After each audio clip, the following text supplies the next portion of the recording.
Hari ni kita install LED. Letak LED dekat tepi.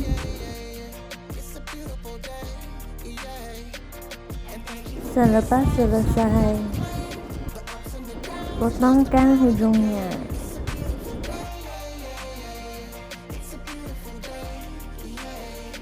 Selepas itu, potongkan lebihan. Potong.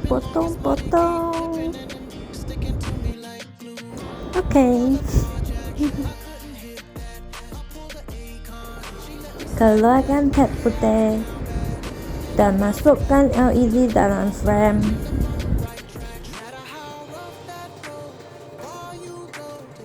Connect kabel.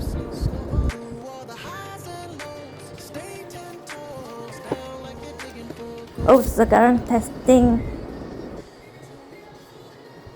Selesai.